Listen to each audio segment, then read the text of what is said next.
Dr. Zain, and founder and CEO of IMG Helping Hands. The main motive of our organization is to assist medical students and graduates from all over the world who are transitioning into the American healthcare system, especially into the residency program. I would like to welcome you on board and ask a few questions from you about how did you make it into the residency program? If you could describe how was your journey. Yeah, for sure. Thanks for having me on the session today. So I went to a Caribbean medical school, but I am from the States. I was born and raised here. So yeah, my journey, I ended up in a Caribbean medical school because I decided kind of last minute that I just wanted to go into medicine. I was already finishing up undergrad, so the two options that I had was to either take the MCAT and go to an American medical school versus go ahead and go to the Caribbean. A lot of my friends were applying to the Caribbean at the time.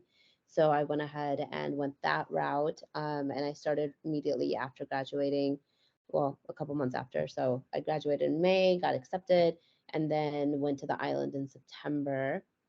And yeah, so the way the Caribbean medical schools work, it depends on which school you're at. But with my school, we do 16 months on the island, then you come back to the States and you take your first board exam, so step one, and then you start clinical rotations in the States. And then you kind of go back to like the normal course. So you take step two and you apply and kind of go from there. I applied into ENT and now I am finishing up my ENT residency and going to be starting my pediatric ENT fellowship soon. Oh, that sounds great. Also, it seems very interesting. And also, I would like to ask, like, what made you think to choose ENT? I know it's a competitive field, and you made it. And would you like to share how did you do it? Yeah, for sure.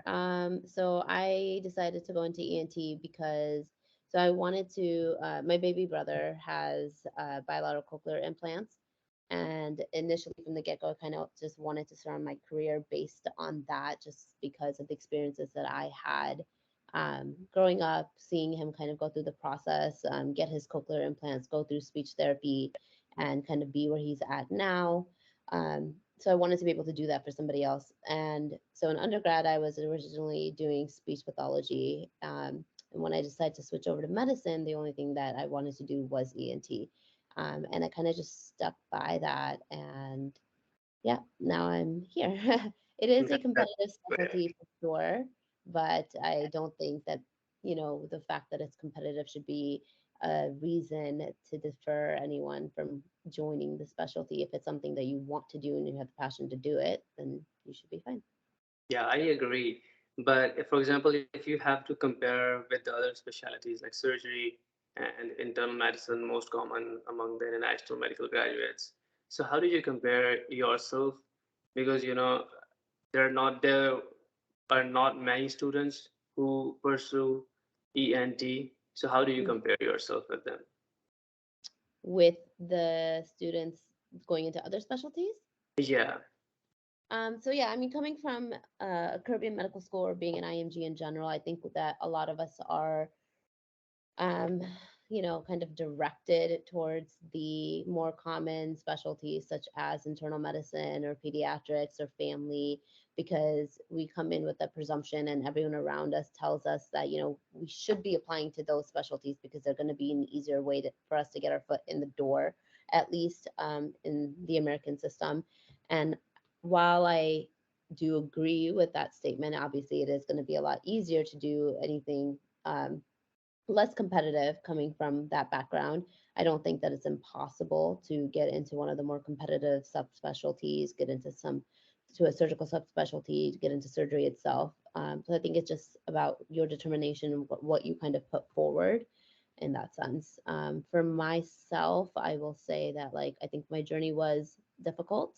Um, you know, my medical school didn't have ENT electives when I was rotating back here. So I had to kind of go out and find my own electives. I did two in ENT. The first one was at the same place where I did my general surgery elective. So while I was on general surgery, we had an ENT who was working out of the same hospital, and I would go and scrub into his cases.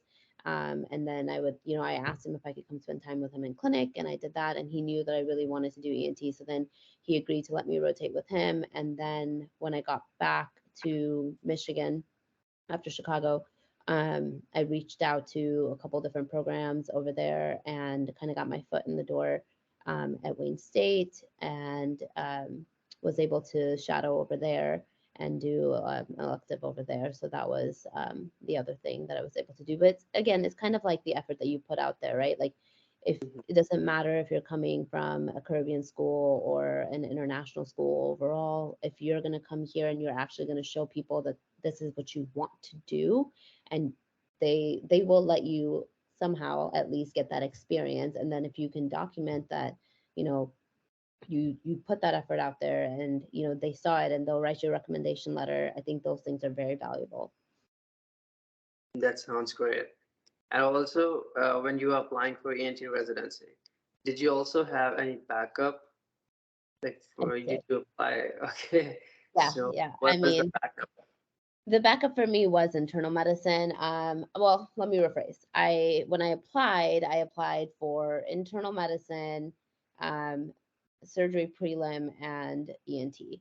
My thought process was that if I didn't match into ENT, I could rank my surgery prelim year places as the first backup. Um, and then do the 1 year of surgery prelim, do the same thing I kind of did in rotations, and like try to get my foot in the door that way, and scrub the ENT cases, and kind of make myself known, and then reapply to that same location for ENT. But after my first or second surgery prelim interview, I pretty much kind of came down to the decision that the surgery route was prelim route was not going to be for me.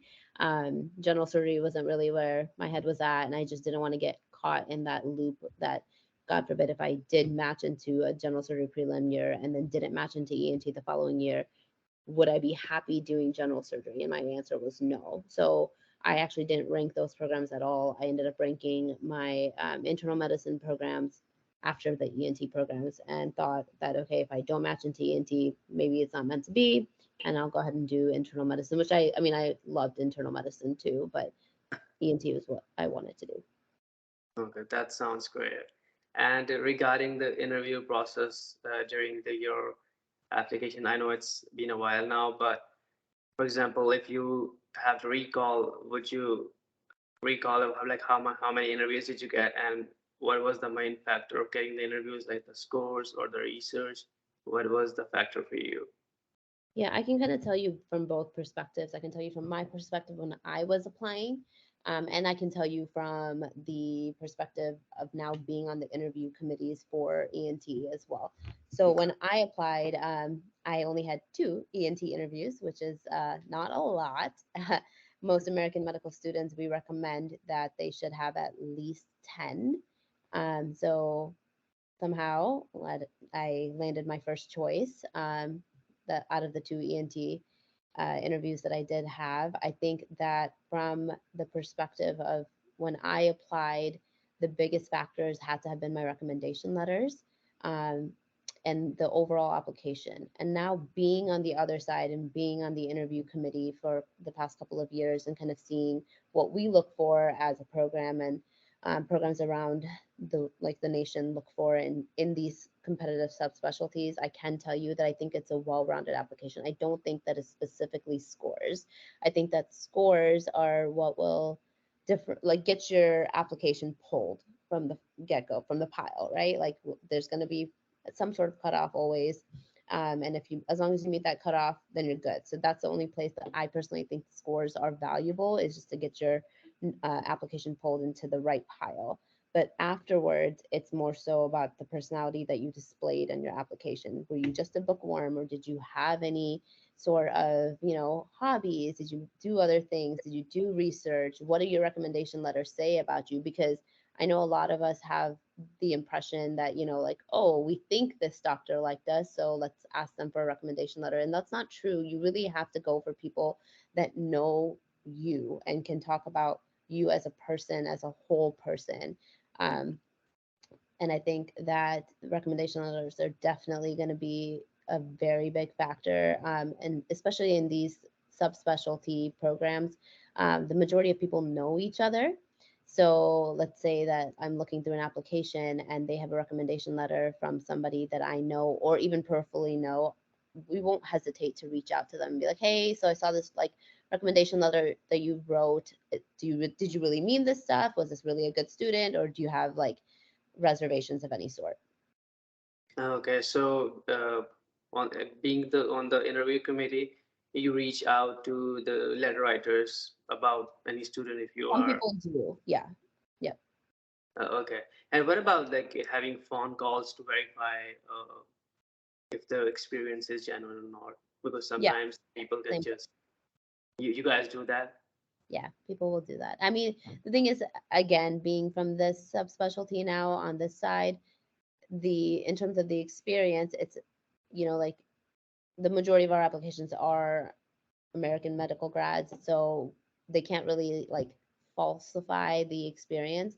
But in terms of being an international student, I think that is a problem sometimes that people falsify things. But if it's hard to falsify a recommendation letter. So that's where the reaching out mainly comes into play. Yeah, that's true. But for example, if the people are from international, like other countries, not from the Caribbean, but from different countries, how do you verify the experiences, or do you also email them, for example, or the call or call them? No, not really. I mean, if they're an international grad and their application, says that they, I don't know, worked under an ENT for 5 years, I mean, we're not going to reach out to that. We're going to believe what's on the application. And I do think that, you know, everyone signs that affidavit and whatever saying that like we're not lying on this application. And I think that people should really hold that to the truth, because you may not get caught during your interview, but if you really falsify your application and once you match and you get in, it's very noticeable if you don't have the experience that you said you did. Yeah, that's true. And what do you suggest for the international graduates if they want to pursue ENT? Any advice to them? Yeah, I mean, if they're coming from, like I said, from a Caribbean medical grad, you got to get your electives. If you're coming from a completely international program, then I do recommend coming and trying to find an observership at least, so that way you can get a recommendation letter from somebody in the States that the people that will be reviewing your application would know potentially. Getting research under your belt and on your application is very important. Not having gaps in your application, I think, is also very important. And if you have a gap, be prepared to talk about it. And it shouldn't be a story that kind of seems fishy and just kind of all over the place, because that's something very easy to catch on to during the interview process. So just making sure that you're not lying, your application is actually sufficient, and that once again it's well rounded. Oh, that sounds great.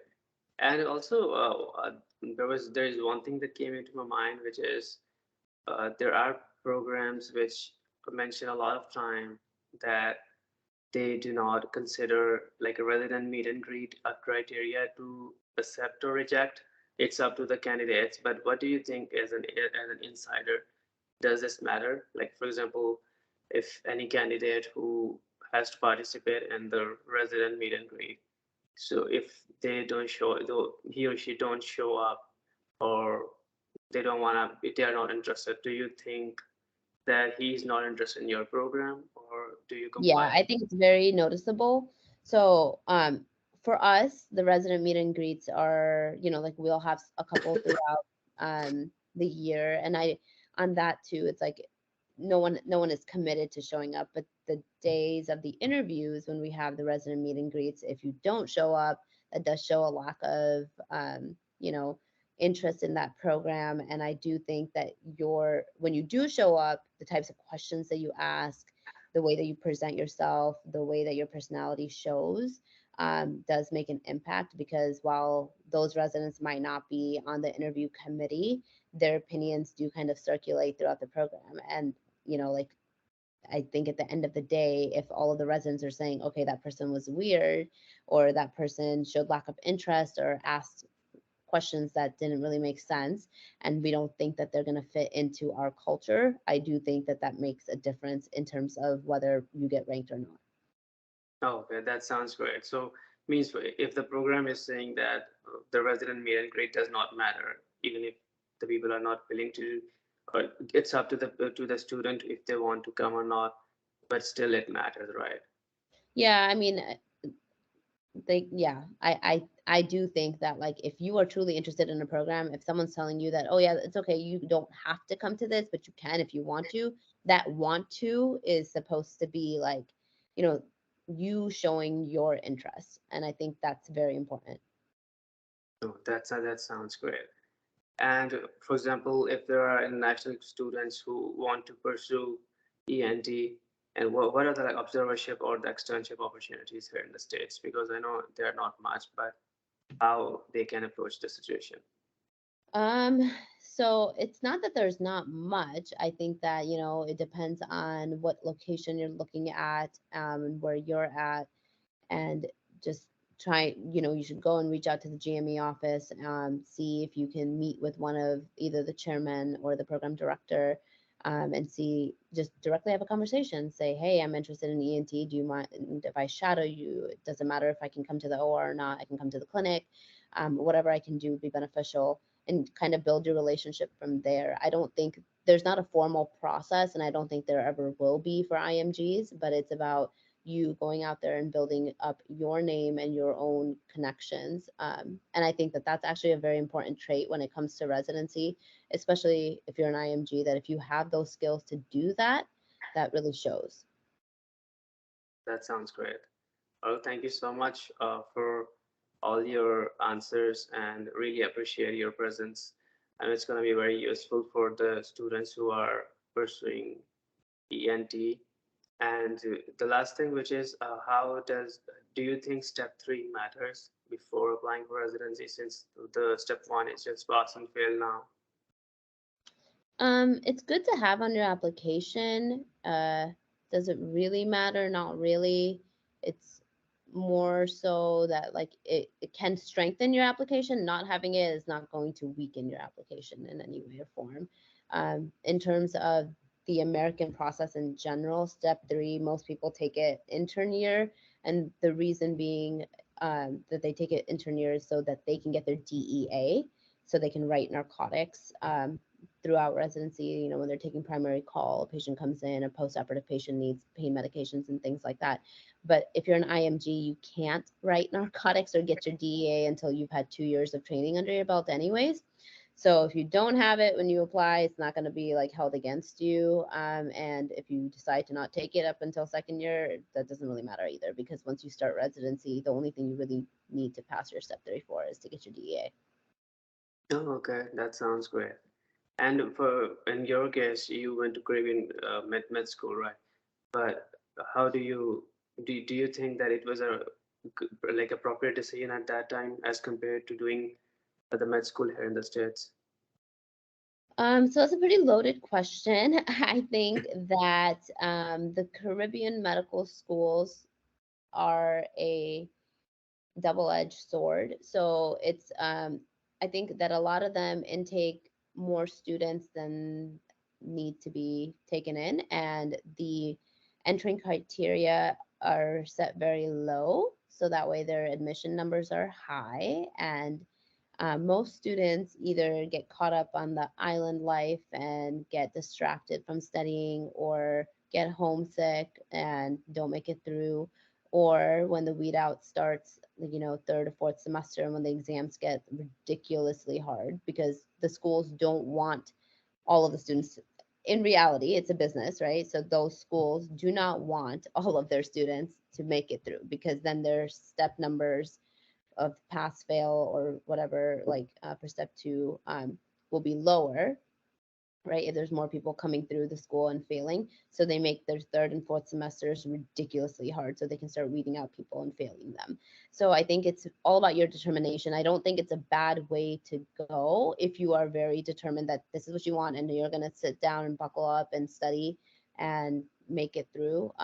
But if that's not your goal and you will be distracted or you are going to get homesick, then I don't think that the Caribbean is the appropriate source.